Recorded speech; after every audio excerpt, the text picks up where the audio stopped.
If you could build the future, what would you want? I want healthy food and clean water for all of us.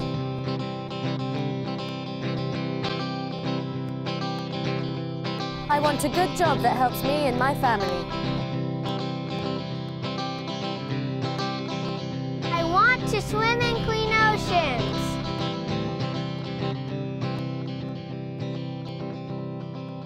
I want to leave a healthy planet and a world of opportunities for my grandchildren. At Rio in June 2012, it's up to all of us to shape our future. What future do you want? The global conversation starts now. Be part of it. The aviation industry committed to carbon neutral growth after the year 2020. So I think that at Rio we'll have a presence to make sure everyone understands where we're headed and to help the policymakers drive the right kind of framework to allow this kind of economic development to occur.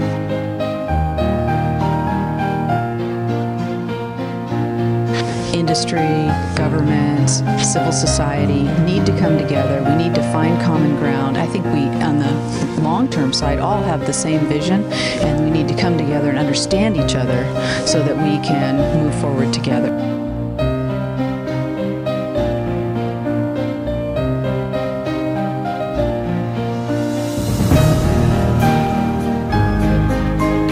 I must express our disappointment at the outcome from this conference.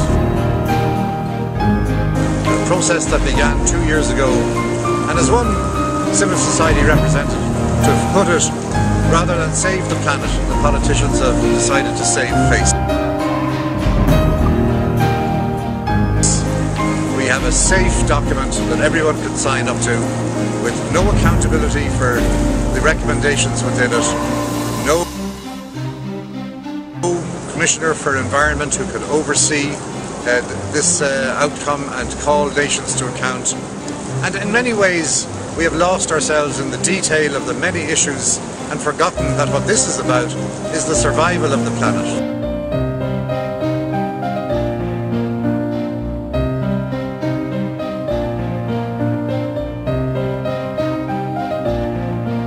When we started Stonyfield, excuse me, it was with a question. And the question was, is it possible to create commerce that's part of the solution, not part of the problem? You know, we humans have labored under misconceptions for, well, thousands of years that we can extract from the earth and produce something called waste that doesn't exist in nature, send it to a place called away that doesn't exist, that we can treat our septic and sewage waste by the adage that the solution to pollution is dilution. You know, add enough water, add enough oxygen, and put a lot of energy in, and then produce sludge and send that away, and so forth. You know, we have good big brains, but we don't tend to think in cyclic natural terms. We see nature as a means to our ends, but we don't see ourselves as part of nature. So we were asking this question in 1983.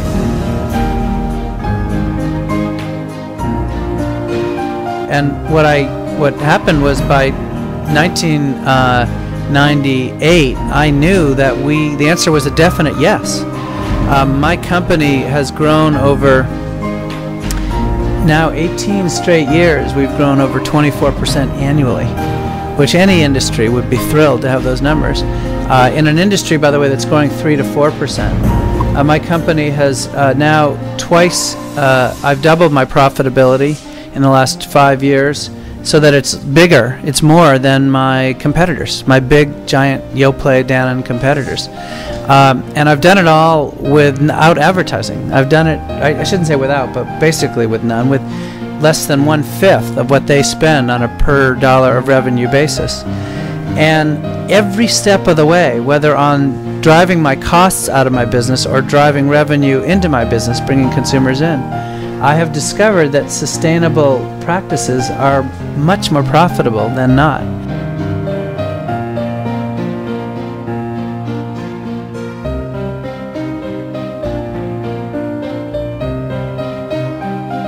There's a big issue between private good and public good. Customers are willing to pay for private goods. Safety, absolutely, they're going to pay for that. Features, absolutely, they're going to pay for that. CO2 emissions, that's a public good, and there's a natural inclination that we all have to say, well, wait a second, why should I individually pay a whole lot more to reduce my CO2 emissions when I look around and there are thousands and millions of other cars on the road that aren't paying that? Why should I make the sacrifice? It's those kinds of issues and making that translation so that it becomes a viable consumer appeal proposition that we can actually price for is one of the key challenges.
I'm the Secretary General of the United Nations, but I'm also a father and a grandfather.